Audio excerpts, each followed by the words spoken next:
A'udzubillahi Bismillahirrahmanirrahim. Assalamualaikum warahmatullahi wabarakatuh.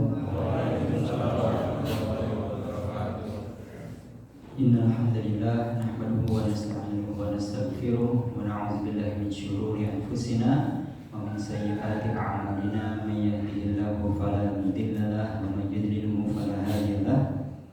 Asyhadu an la ilaha illallah wahdahu la syarika lahu wa asyhadu anna sayyidana Muhammadan 'abduhu wa rasuluhu la nabiyya ba'dah. Wassalatu wassalamu ala Rasulillah wa ala alihi wa sahbihi wa mawalah. Amma ba'du. Rabbi shrah li sadri wa yassir li amri wahlul 'uqdatam min lisani yafqahu qawli. Alhamdulillah, puji syukur atas kehadirat Allah Subhanahu wa taala. Dan kesempatan subuh kali ini kita masih diberikan kemudahan, kesehatan, umur barokah. Semoga ibadah puasa kita dan segala amal saleh kita di bulan suci Ramadan ini mendapatkan ridho dari Allah Subhanahu wa taala. Amin ya rabbal alamin. Kemudian salawat dan salam tak lupa kita hadiahkan atas kehadiran Nabi besar kita baginda Rasulullah Muhammad sallallahu alaihi wasallam yang sama-sama kita harapkan syafaat beliau kelak di yaumil akhir insyaallah. Bapak Ibu hadirin wal hadirat jamaah salat subuh Masjid Al-Qur'an yang dirahmati oleh Allah. Jadi bulan Ramadan ini kan dikenal dengan pertama Syahrul Quran, bulan diturunkannya Al-Quran. Kemudian yang lainnya dikenal juga dengan Syahrul Siyam, bulan berpuasa, Syahrul Qiyam, bulan dimana malamnya itu sangat banyak yang beribadah terus didirikan gitu ya. Syahrul Sabar, bulan penuh dengan kesabaran. Syahrul Jud, di bulan kedermawanan, banyak yang berinfak, sedekah, donasi dan sebagainya. Sehingga diharapkan dari bulan suci Ramadan ini kualitas iman kita, ibadah kita kan terus meningkat, bertambah. Nah, jadi ada satu hal yang perlu kita evaluasi, yaitu terkait kemurnian dan kesucian daripada niat kita sebenarnya. Jadi supaya misalnya Bapak Ibu insyaallah itikaf tadarus supaya nanti yang naik levelnya juga yang tidak terlihat ini yang ada di dalam hati kita. Jadi kalau kita lihat di dalam kitab Naswaibul Ibad itu Syekh Imam Nawawi Al-Bantani itu menyebutkan bahwa jadi keikhlasan itu punya 3 maqam, 3 tingkatan. Jadi nanti dia yang pertama kata beliau ikhlasnya itu adalah ikhlasul awam. Ini level paling bawah. Kemudian masuk ke atasnya ikhlasul khawas. Jadi ikhlas orang-orang soleh. Ya, ini level menengah. Baru ikhlasul khawasil khawas itu level yang paling tinggi. Nah, apa itu ikhlasul awam? Level yang paling bawah ini dia beribadah untuk Allah, karena Allah, untuk Allah, tapi mengharapkan imbalan duniawi. Nah, itu namanya ikhlasul awam. Dia tetap ikhlas, tapi tetap ada keinginan untuk mendapatkan balasan versi duniawinya. Contoh, Bapak Ibu sholat duha, kenapa? Supaya lancar rezekinya. Bapak Ibu sedekah subuh supaya nanti luaslah rezeki hari itu, supaya dagangannya lancar. Nah, ini kita ibadahnya tetap karena Allah, ikhlas, tetap terhitung ikhlas. Tapi kita minta ada konversinya juga versi dunianya. Nah, gitu ya. Sholat tahajud. Oke, sholat tahajud. Kenapa? Karena supaya anak saya lolos di Universitas A, supaya anak saya dapat jodoh. Nah, itu ikhlasul awam tadi. Masuk ke level berikutnya, ikhlasul khawas. Itu orang-orang soleh. Dia ibadah memang karena Allah, untuk Allah, tapi minta konversi balasannya itu versi akhirat. Nah, ini agak naik levelnya sedikit. Jadi misalnya apa? Sholat subuh berjamaah, sholat rawatib, supaya dapat timbangan amal yang berat nanti di hari kiamat. Kenapa ibadah kurban? Supaya nanti ada kendaraan ketika di hari kiamat. Jadi semuanya versinya versi akhirat. Supaya kenapa pakai hijab Bapak Ibu misalnya? Ya, kenapa menutup aurat? Supaya tidak masuk neraka.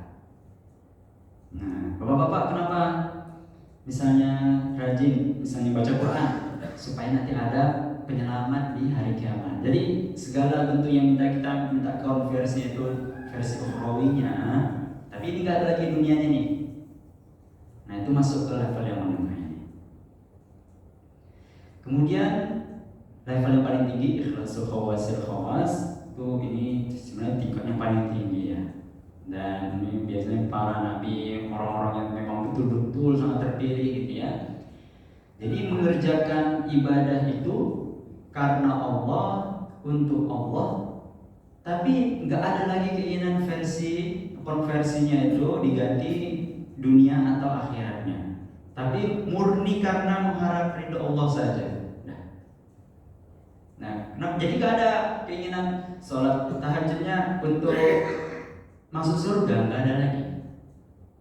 Tapi sudah betul ini karena perintah Allah, udah. Karena memang ini yang Allah suka, itu mengharapkan ridho Allah. Nah, ini tinggi sekali ya. Jadi nggak ada lagi versi akhirat dunianya itu. Ini kenapa? Karena memang Allah layak untuk disembah. Karena ini bentuk penghambaanku. Aku baca Quran itu. Jadi nggak ada lagi hitung-hitungan pahalanya sekian.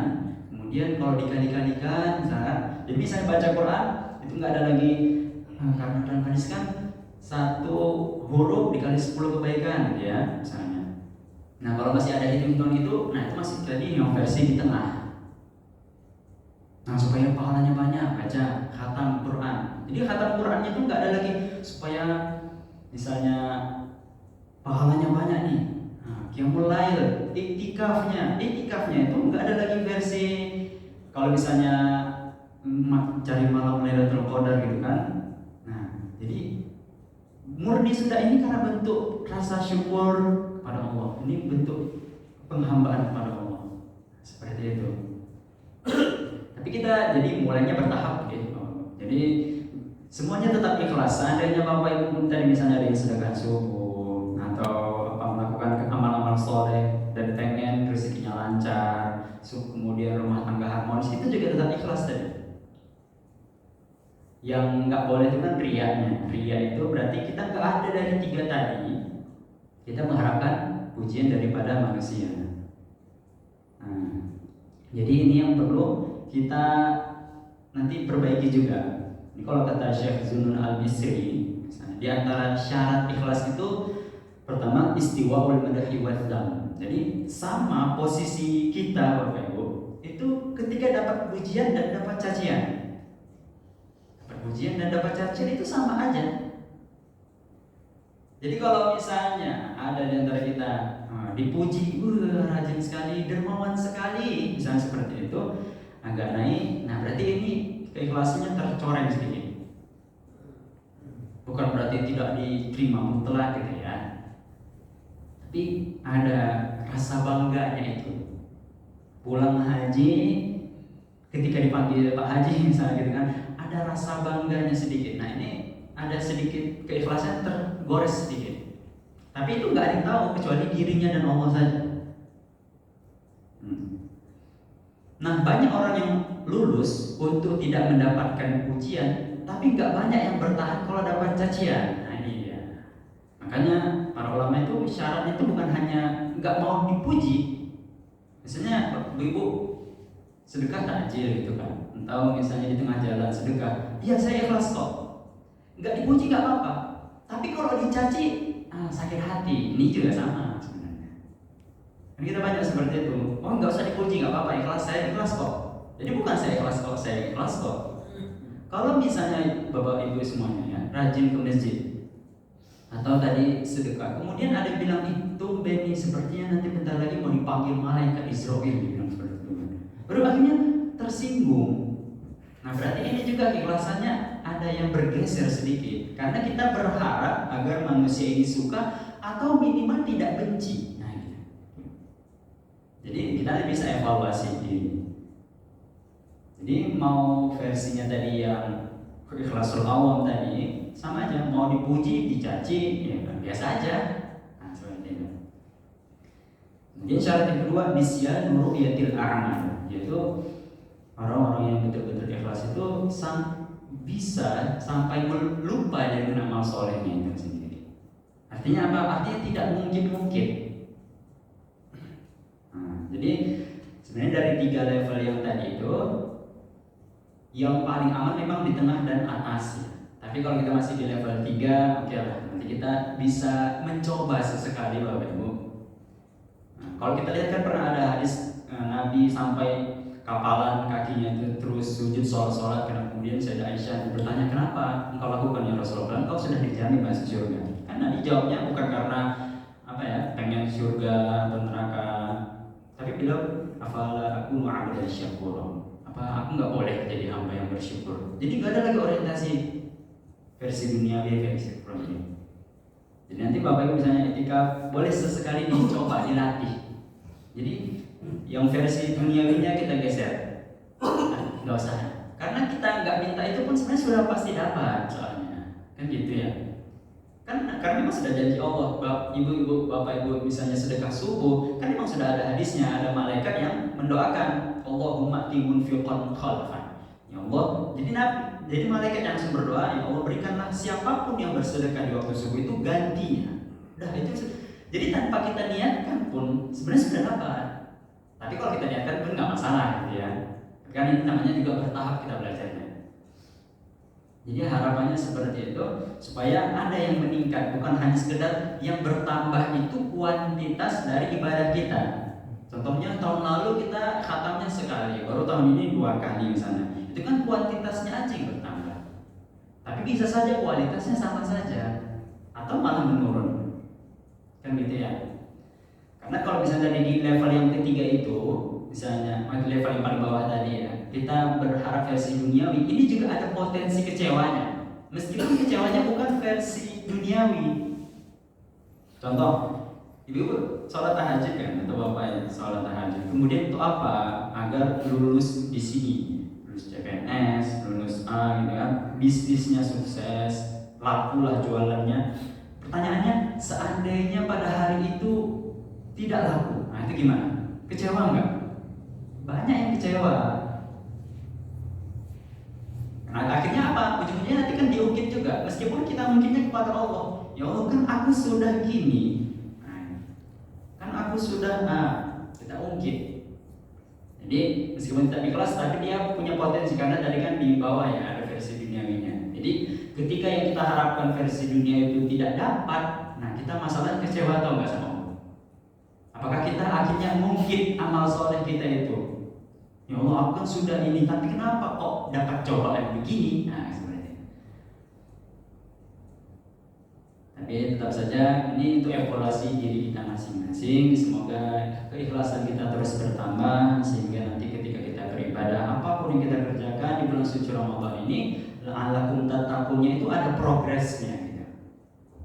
Bukan sekedar yang bertambah hanya versi hitungan pahalanya saja karena sholatnya semakin banyak, bacaan Qur'annya semakin banyak gitu ya. Tapi nanti level keriduan kita, keikhlasan kita, hati kita semakin bersih itu juga bertambah lagi. Semoga ada manfaatnya yang dapat kami sampaikan. Demikian akhirul kalam. Assalamualaikum warahmatullahi wabarakatuh.